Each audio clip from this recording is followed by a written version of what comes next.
Hello everyone, my name is Susan Stevens and I'm back again with my third video. Today I want to talk a little bit more of my thoughts on the coronavirus and to touch into that a little bit, and then I'm also going to circle back a little bit to Psalm 91 and I'm going to discuss a little bit too about the mortality rate, circling back to the coronavirus, COVID-19 I guess is what they're calling it.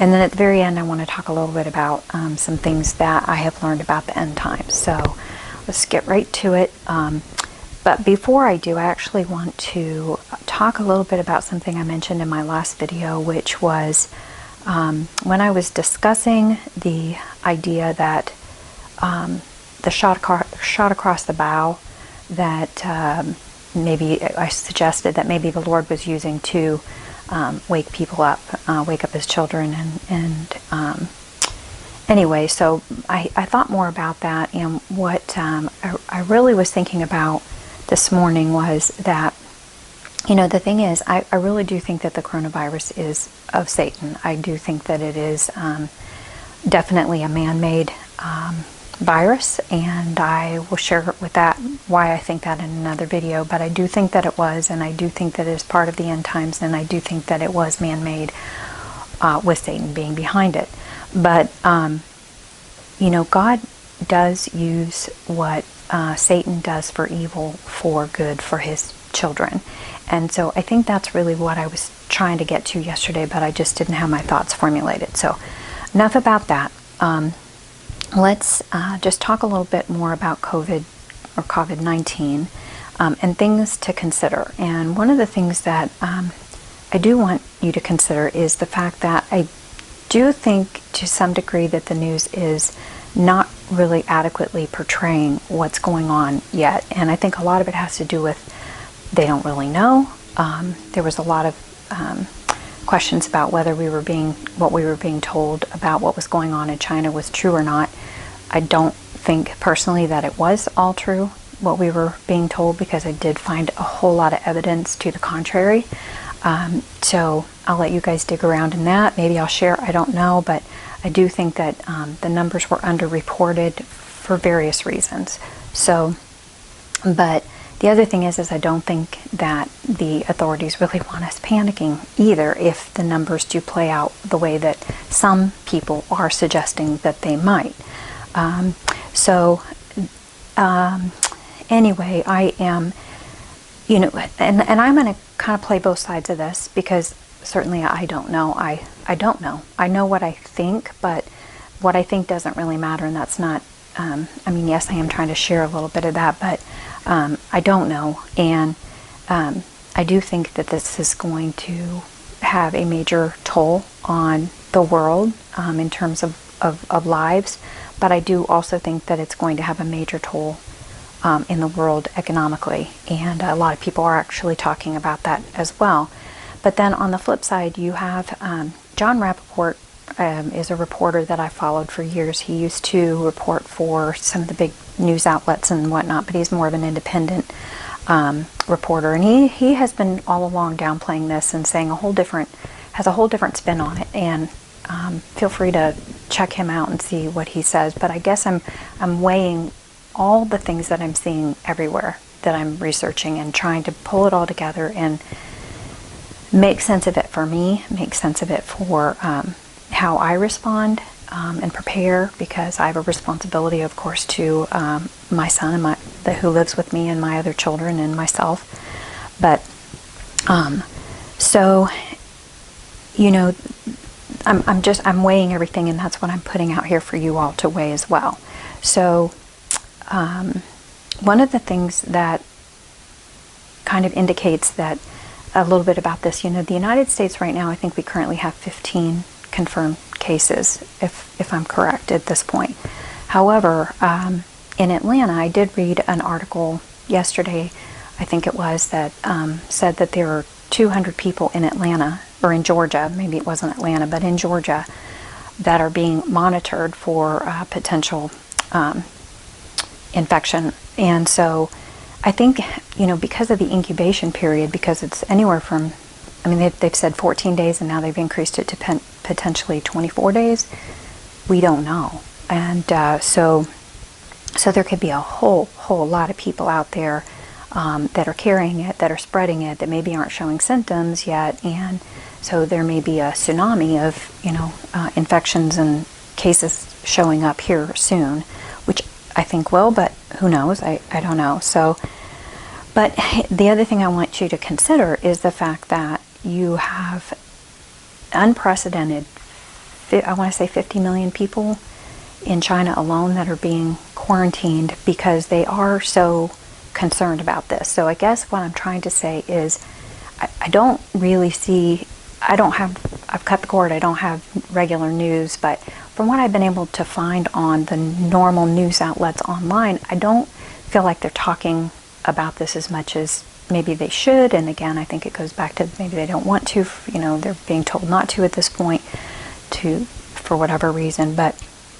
I think that it is absolutely worth considering that the numbers are going to rise and that there's going to be a significant death toll and economic toll. Now, going to that, I did find an article. I think it's on Vox. I'll put the link below to everything, hopefully everything I'm mentioning today. But this was an article from yesterday or the day before that talked about the mortality rate, because I was curious about that. And I'm highlighted here that the emergence of the rapid spread of the novel coronavirus has prompted unprecedented action by public health authorities around the world, which is what I was just mentioning. 50 million people being quarantined. The Russian and the Philippines, among others, have shut their borders to Chinese nationals.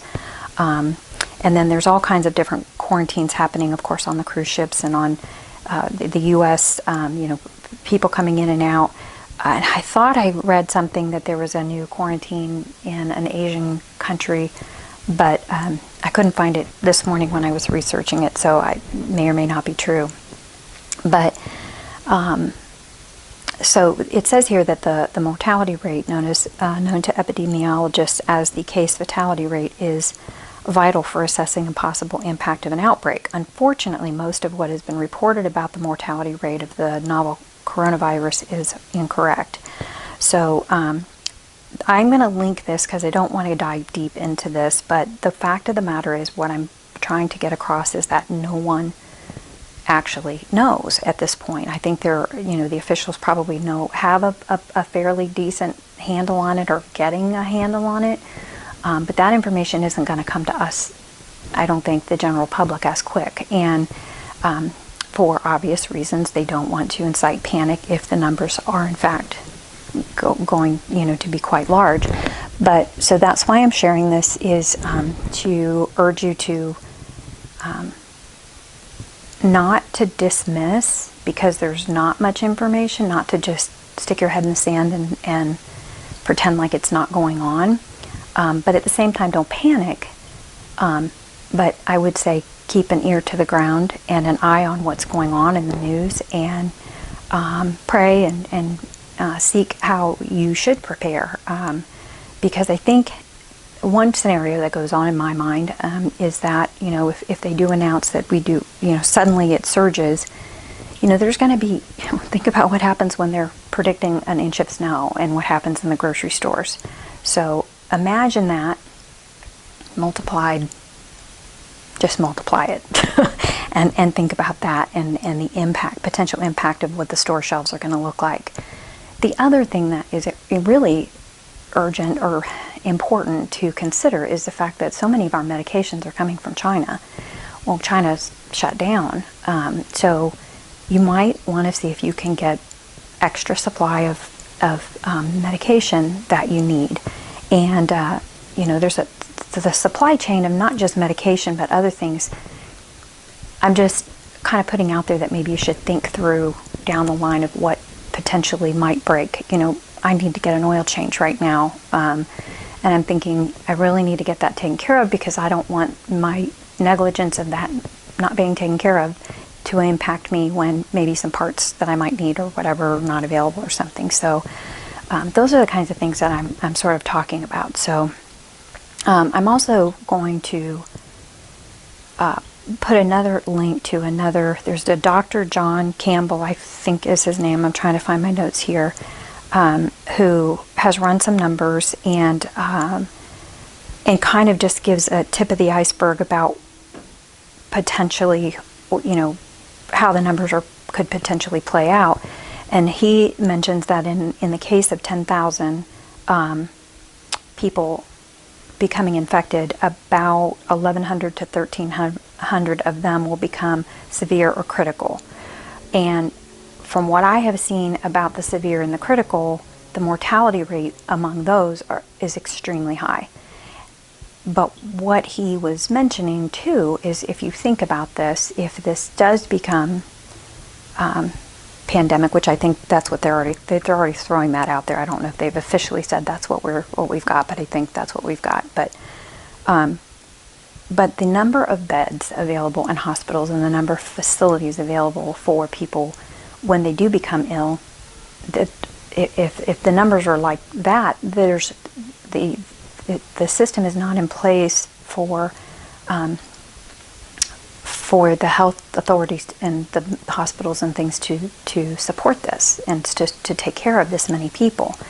So again, I just kind of go back to, okay, what can you do now if you consider that is a possibility to offset that for yourself and your loved ones? And I say, prepare your immune system. And there's lots of information out there about how you can do that, and I definitely plan to do a video soon on some of the things that I'm doing and that I know can be done. But also just, maybe go buy some rice and beans or something that keeps, I don't know, some extras that non-perishables that you can have on hand in case something happens, but stuff that you're going to use anyway, so that it's not it's not putting you out too much. If you're just kind of riding that line of not knowing kind of what's going on at this point, which we don't. So let's see. So I want to touch a little bit on Psalm 91, because I mentioned it in my last video and I had some insight on that, and I don't know if this is true or not true or where I land on it, but as I was laying down and praying about this, I was thinking, Psalm 91, I'm not going to read it to you. I hope you have access to a Bible, and if not, you can download one. I use the Bible app, and it's awesome. But it talks about plagues, and it talks specifically about the protection for God's children during times of plagues, when 1,000 and 10,000 are falling at your side and dying. And that it won't touch you. So it's just wonderful news. However, I thought that perhaps that this is more a promise for the end times, when the Lord will unleash plagues throughout the world, and during the Great Tribulation, among many other things, and plagues of stinging locusts and things like that. And maybe that Psalm 91 is really truly specifically for that time, because we've had all kinds of plagues throughout time, and I wouldn't necessarily say that Christians were protected. They may have been. I don't know. Here's the thing. It's just, these are just thoughts that are random thoughts that are going through my head. So yesterday I said, maybe that Psalm 91 had a specific reference to this time, if this coronavirus turns out to be really bad. But in thinking about it and praying about it some more, I thought, well, maybe not, and maybe it has more to do with those who are experiencing the plagues during the Great Tribulation. And because it does specifically say that you will watch the wicked fall before you and that. So anyway, I recommend taking a look at that. And again, I just don't know where I fall in that. I don't know. I'm praying for guidance, and if you have some guidance for me, please share. So, I've heard a couple different people, and based on history, where epidemics like this do tend to fizzle out more often than not. And And that is absolutely a possibility. So I keeping that in the back of my mind as well, and try not to incite panic here or anything along those lines. But from what I'm seeing, and everything that I'm researching, there is no fizzle factor, as I'm calling it, that's evident at this time. It's not looking like it's fizzling out. In fact, it's accelerating. So I did want to mention that because I'm trying to share both potential avenues that this can go.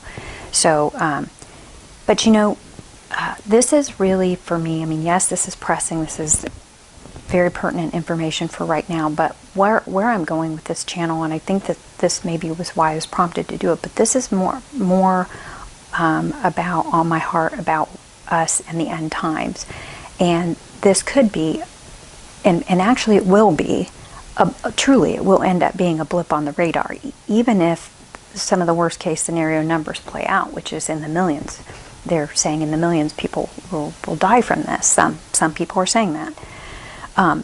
But sadly, that truly is a blip on the radar screen for the toll that's going to happen, the deaths and destruction that's going to happen during the Great Tribulation. And again, I've mentioned this before, I believe that we are entering the end times. And so that brings me to, I think, my last point, and that is going back to Tim's book and his roadmap. And what I don't think I mentioned what he said was the next thing that is to happen on his interpretation of end times. And so what he says is coming is that when the city of Damascus, which I forget the reference, I think it's in Daniel.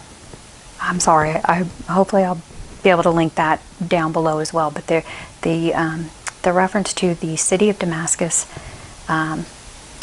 will be destroyed overnight. And obviously the way that we can understand that would happen would be a nuclear attack. And so that's already actually, I found a video, I will link it,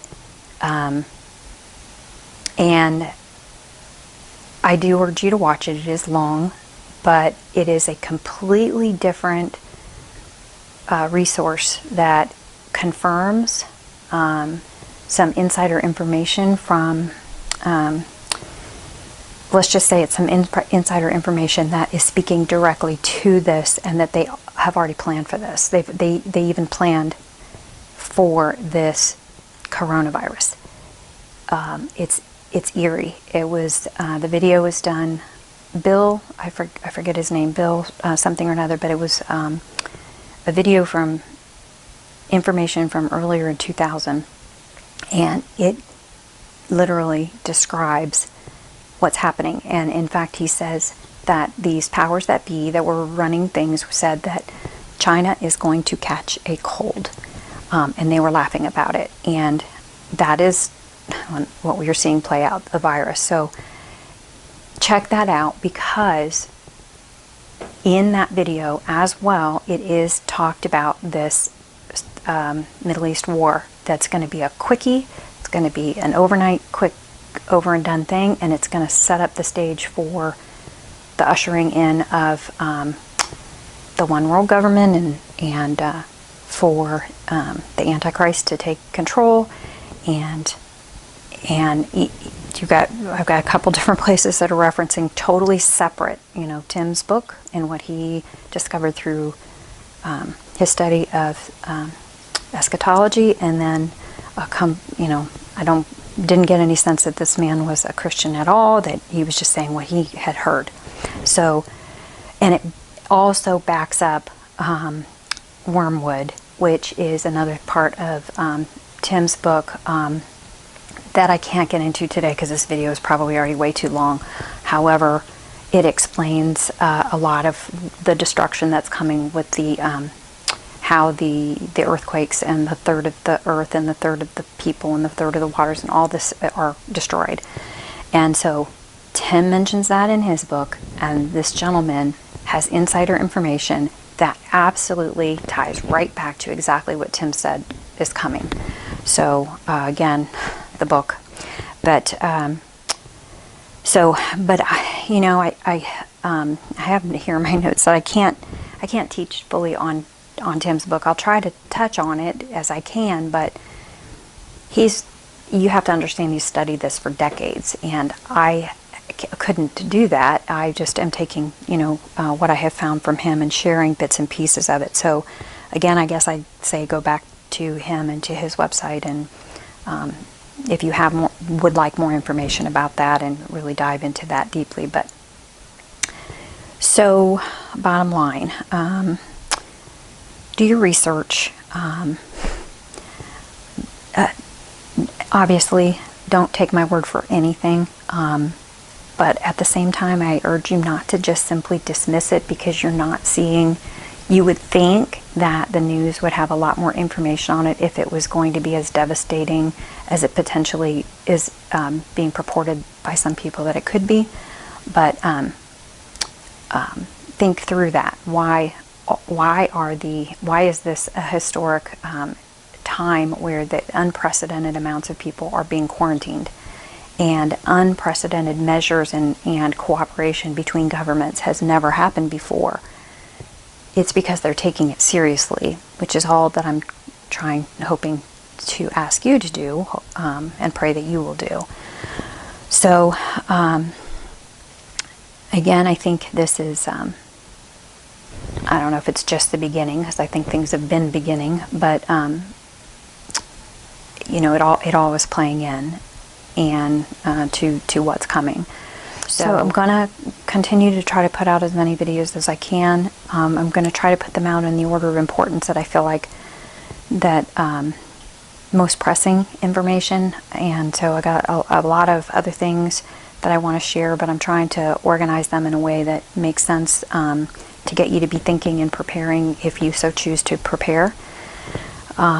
So anyway, I just want you to know that I am praying for each and every one of you. Those I know and love that are watching this, and those that might happen to, come upon my channel and this video just in searching and trying to find answers. And I just pray for wisdom and guidance and peace for you. And for me, I pray for wisdom and guidance and knowing what to share to you as well. So with that, I want to just say, I forget what I say. Peace, love, joy, happiness, and goodbye.